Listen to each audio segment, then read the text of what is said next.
Okay, friend, today's guest is going to blow your mind. She is confident, she is successful, and she is paving her own path through this thing called life. Danielle Muller was at the top of her corporate ladder game, sitting in the C-suite, but like many of us, woke up one day and realized, oh crap, I've climbed up the wrong freaking ladder. Listen in while she shares her story of self-discovery and curiosity. You might be surprised, like I was, to find that this wildly successful woman struggled with imposter syndrome and knowing her worth. We cover confidence, self-love, trusting yourself, and what I found most intriguing, our desire for certainty. Y'all are gonna laugh as she quite literally calls me out on my BS as I try to pin her down with a roadmap to certainty. Are you ready? You are listening to the podcast From Now to Next, the podcast that empowers women to get seen, get heard, and get promoted. I'm your host, Erica Rooney, and I've made it my mission to help you break free from the sticky floors, those limiting beliefs and toxic behaviors to bust through the glass ceiling. I'm obsessed with all things growth and abundance, and I'm here to talk you through the tried and true secrets to get you to level up your career and your life. We talk about the hard stuff here: imposter syndrome, perfectionism, fear, and burnout. So pull up a seat, pop in an earbud, and let's dive in. All right, friends, I've got great news. Success does not have to feel like a grind, but it does lead me to a really important question. We are all out here chasing growth and all about climbing ladders of success, whatever that might look like for you. But how do you know that you're climbing the right ladder? What can you do if you're climbing the wrong one? Do you have to start over? Now, I want you to imagine a future where you level up while living well, own your power, find your voice, and love your life. And yes, I stole that directly from my guest today's website. That is what she is all about. She is also known as the spiritual executive. Danielle Muller believes that you deserve to live an inspired life, rich with purpose and guided by instinct, and that it's time to integrate spirit and work. She specializes in helping people alleviate stress, foster prosperity, and find fulfillment. So hello, and sign me up for that. Danielle, how are you? Hello. Well, thank you for that introduction and for inviting me on. I feel really privileged to be here having this conversation. Well, I feel very privileged to be connected to you and having this conversation. So thank you. So you come to us with 20 years of experience as a successful executive. And today you're a somatic practitioner, you're an executive coach, and a human design guide. So I've already got questions. But my first one is, how did we get here to this place?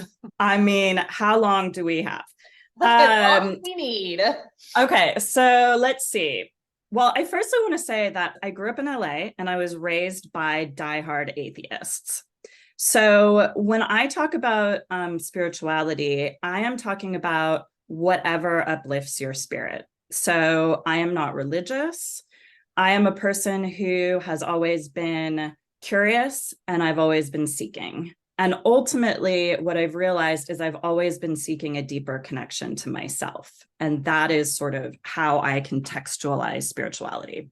For those that maybe are spiritually curious, as opposed to feeling fully invested in whatever that is for them. I've had a very wacky, nonlinear career path. I have always been a bit of a weirdo, and I do not say that in a disparaging way. I love that about myself. And I've always just been one of those people that I was just put here to question the status quo. I want to know why. Why do you do it that way? Why do we think that? Does it really have to be that way? And I don't do well being told what to do. I have to sort of feel my way through things, find my own way, and experience things for myself. I've always had a sort of quirky relationship to my career. I am and have always been highly ambitious, driven, super, competent, productive, whatever.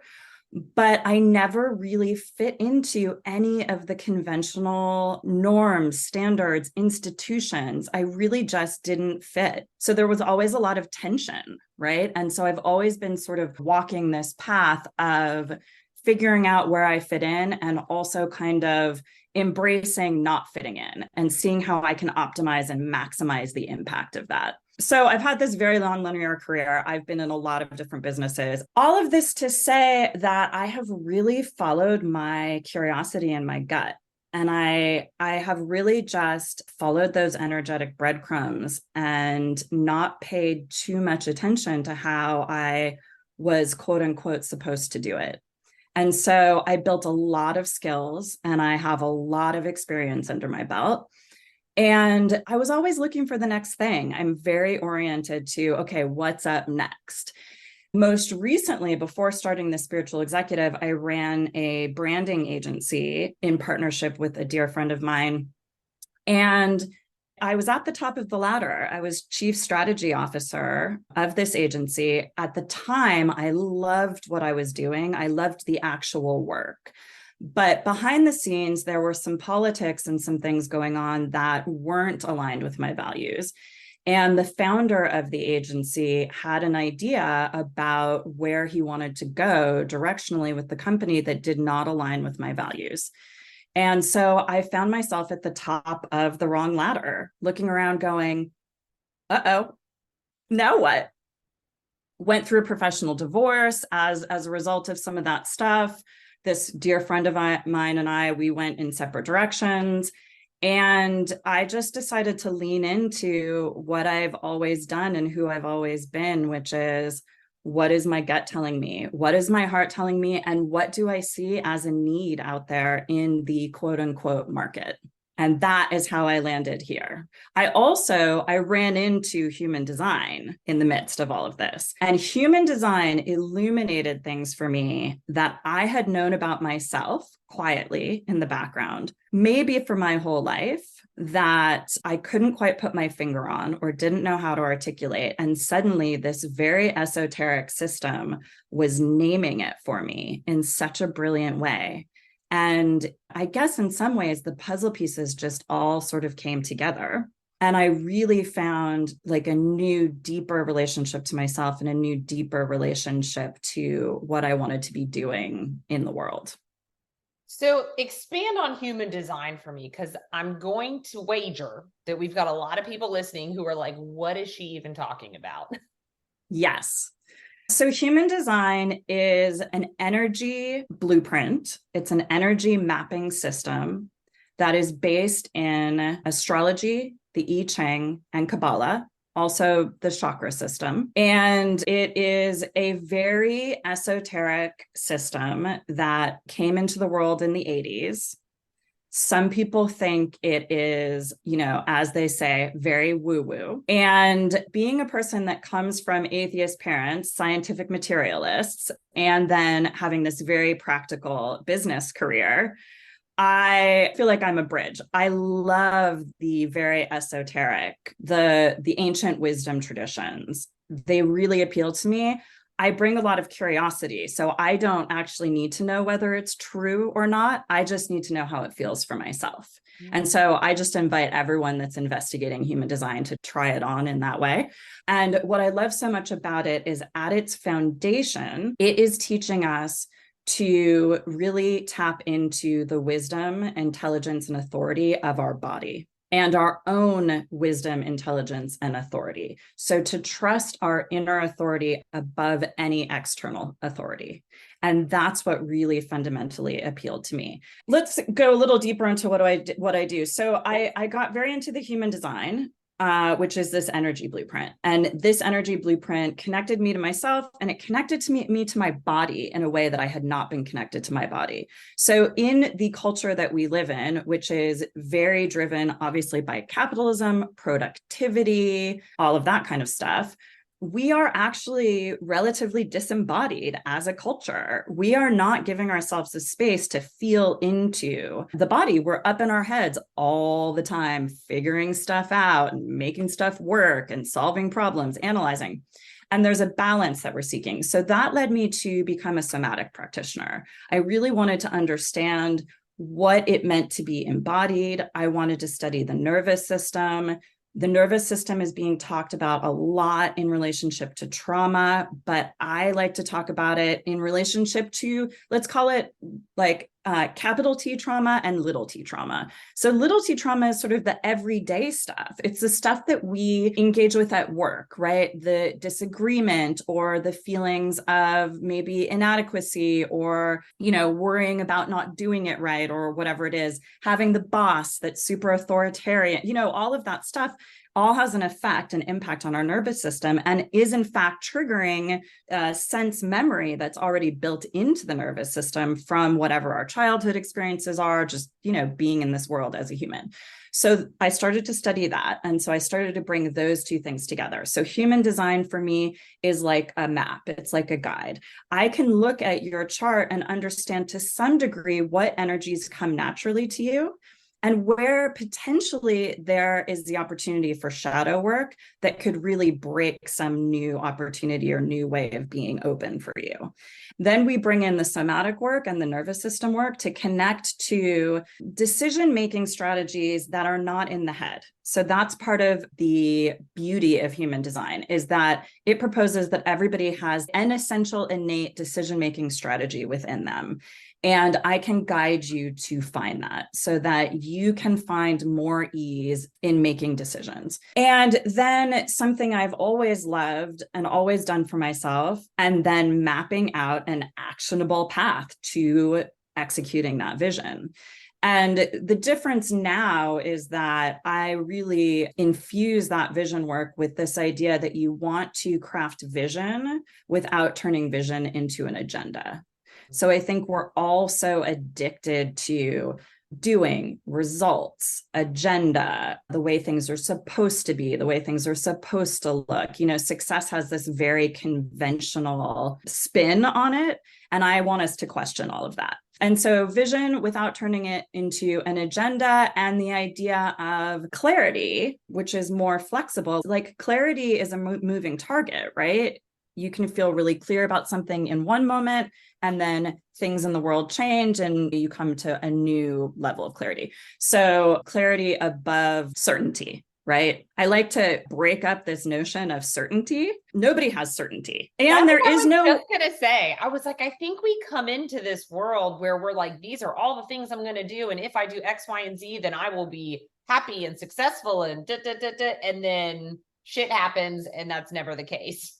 Yeah, exactly. So I love the idea of cultivating a new relationship to all that stuff and really questioning, like, I talk a lot about internalized capitalism. And unfortunately, a lot of people hear anti-capitalism, and that's not what I'm talking about. I'm simply talking about the fact that this world, this material world that we live in, was built on capitalist values that teach us to prioritize productivity and profit over feeling and well-being, right?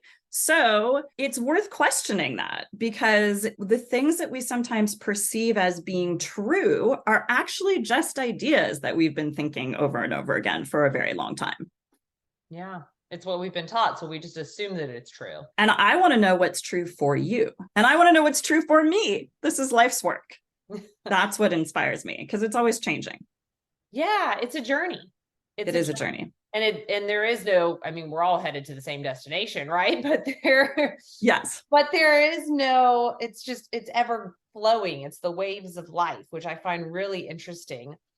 But very early on, when you were just talking about who you were, and I want to be very clear that, like, I'm in awe of this. You were like, I'm highly ambitious. I am productive. I'm all of these things. And I was like, wow, this woman is like claiming her power and stepping into it. And I love it, because you don't see that a lot. I suck at that. Have you always been like that, confident and just like, this is me? That's so interesting. Yes, I have. And no, I haven't. And here's what I mean. So I have been thinking a lot about sticky floors. And I think one of the big sticky floors is this imposter syndrome. I know that gets thrown around a lot, but, because I've done everything in such an unconventional way, of course I have and have had imposter syndrome. So that's one of the things that I want to talk about, which is this continuum of energy and feeling and sense and identity, right? It's never one thing. So yeah, I can claim my power in a way that not a lot of other women can. And that is in my human design, which is what is so fascinating. So in human design, there are 9 functions. There are 9 energy centers that have specific functions in human design. I only have 2 of those 9 centers defined, which is a little bit unusual. So I have a lot of what they call openness in my chart, which means I'm absorbing energy from people and I'm sort of dipping into things and feeling through them and trying them out.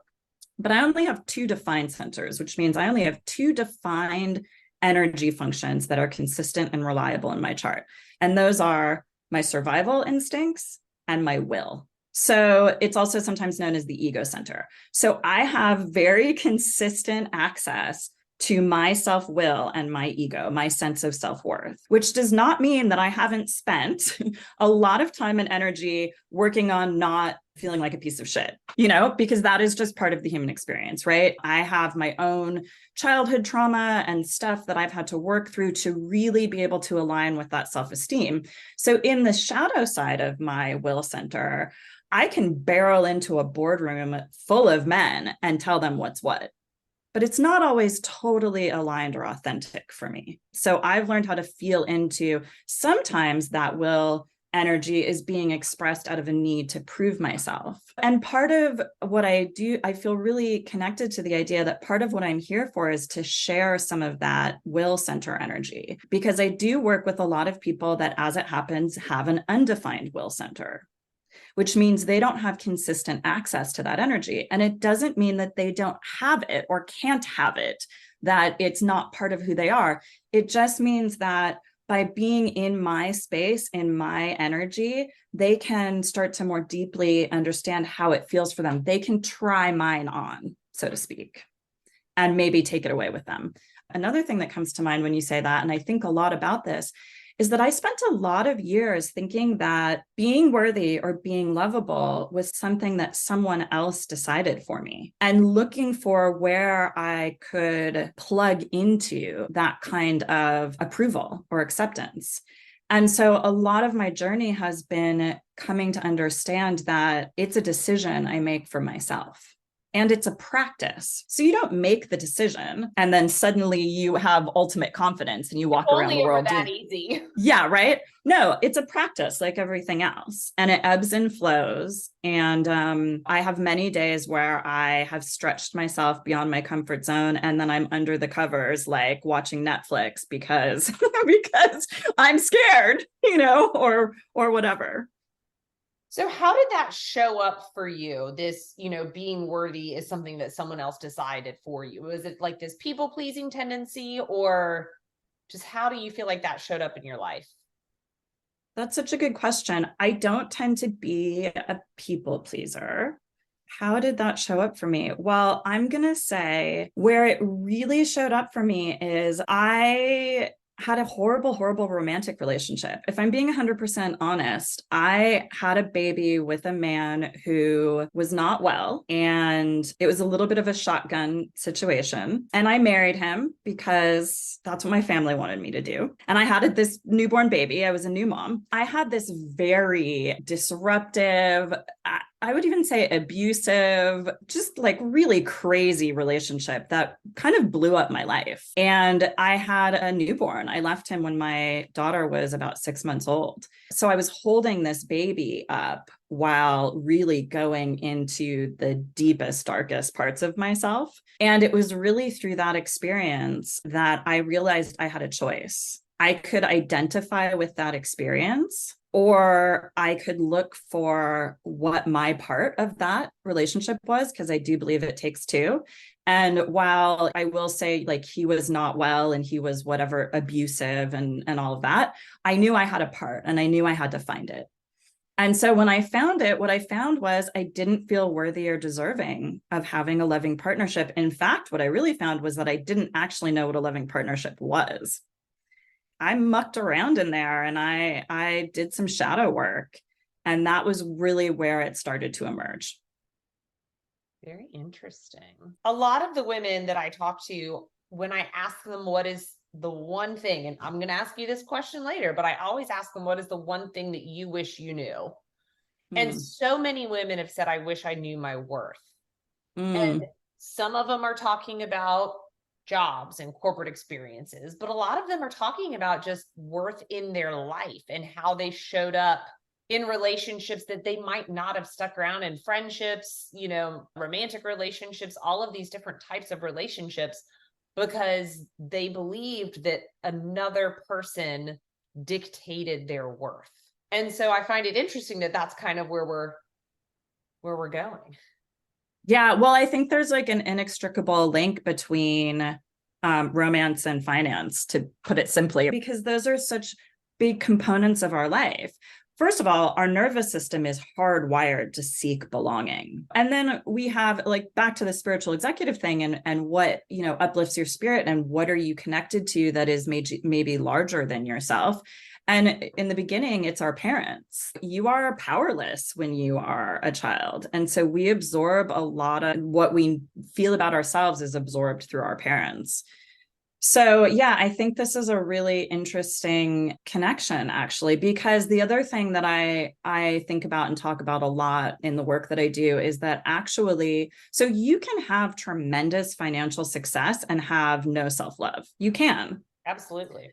But what you can't have is tremendous financial success, feel lit up, fully alive, and fulfilled without self-love. There is this element for me. And also, if you thought about it, there is no perfect self-love. It's just like, how am I going to choose to feel about myself in this moment today? So like making a mistake. When I make a big mistake, and I've made some big public mistakes in my career, right? How am I going to choose to feel about that mistake? Am I going to choose to talk to myself the way I would talk to my toddler? Like, oh, honey, it's cool. You know, like, you're okay. Everybody makes mistakes. Or am I going to rattle on with, oh my God, and this consequence and that, you know?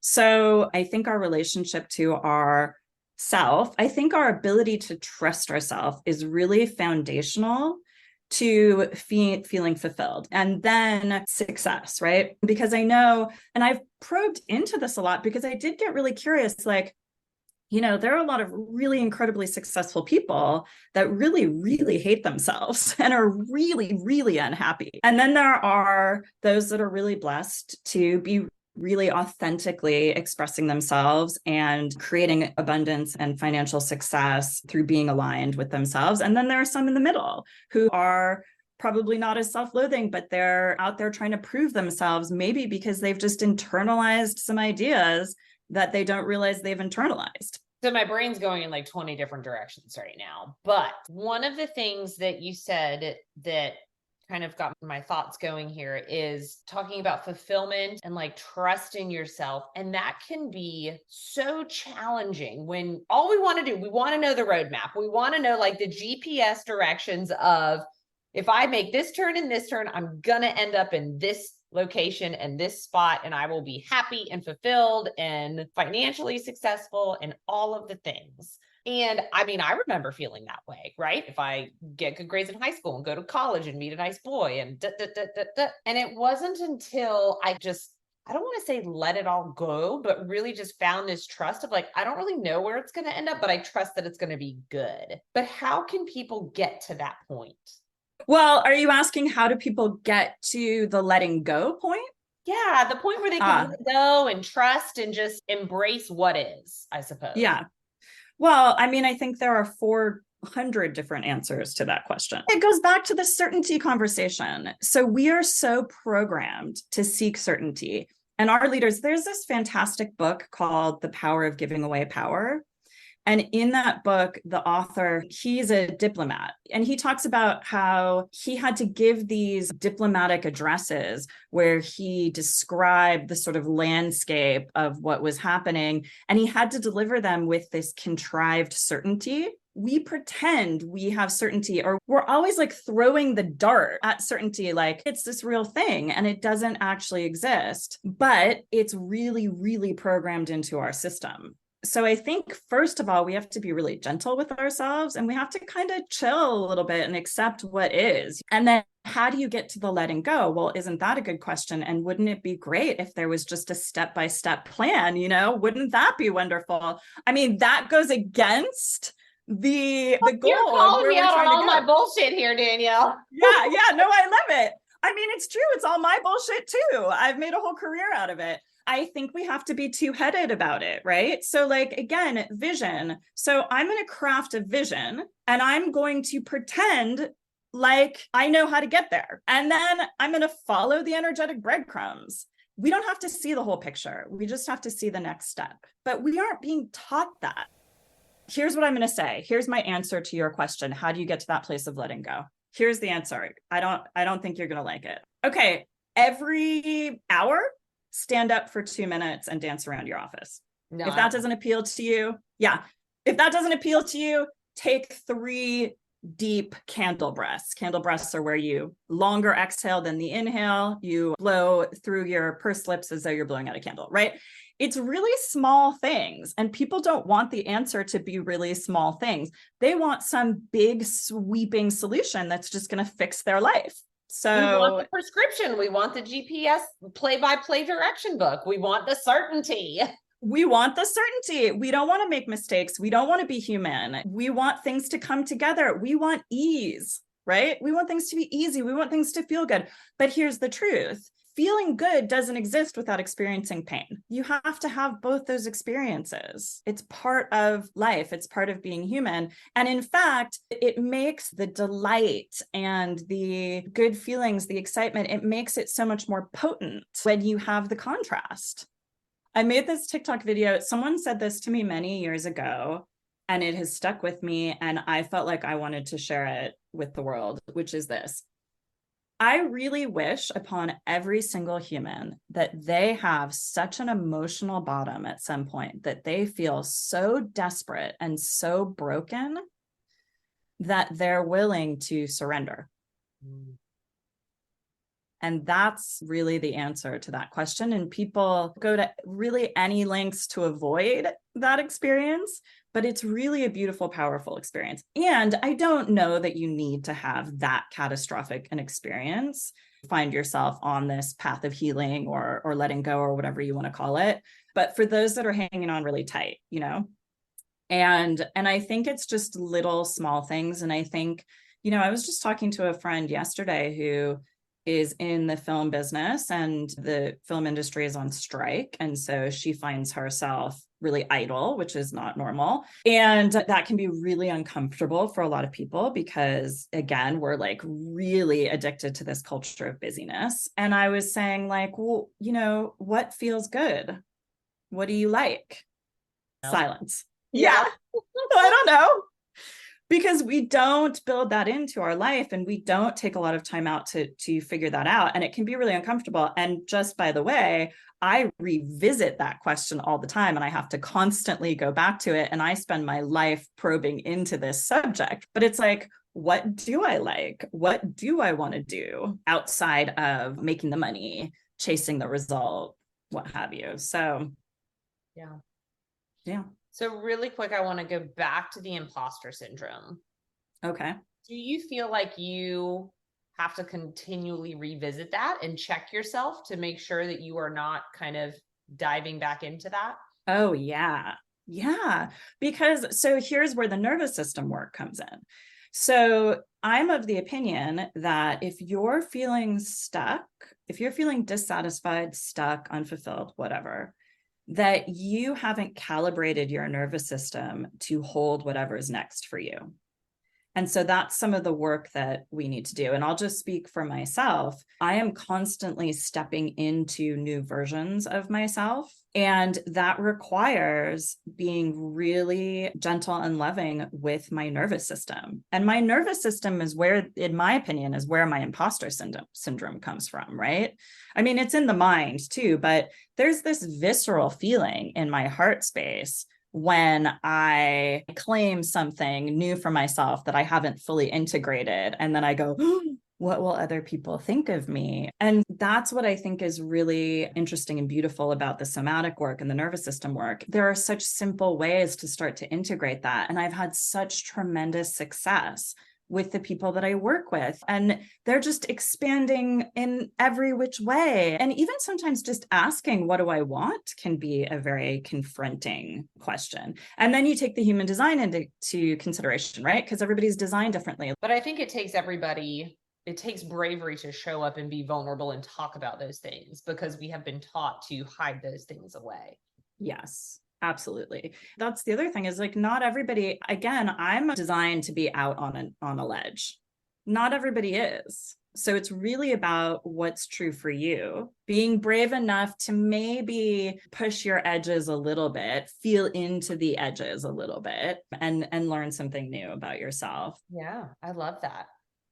So I already told you I was going to ask you the question, but this is how I end all my shows. But Danielle, if you had to go back in time to the corporate exec who's at the top of her ladder doing all of her things, what would you tell her now, knowing all the things you know?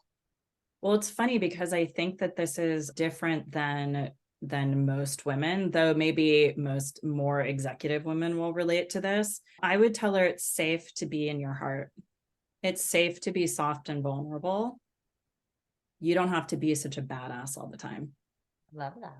Spiritual executive, if people want to work with you and hear more about human design, where can they find you? My website is my name, DanielleMuller.com. I am also Danielle Muller on Instagram and TikTok. I am going to be launching my own podcast shortly, which maybe we should switch roles and you should come on and talk to me. The podcast is called Vision Weaver, so keep your eyes peeled for that. But I would love it if people are interested in just coming onto my website and maybe checking out their chart to see if it appeals to them. I have a webinar, a free masterclass I'm about to launch, and then the podcast. So lots of fun, exciting stuff coming up. Love it. I love it. Well, thank you so much for being here. This was so fun.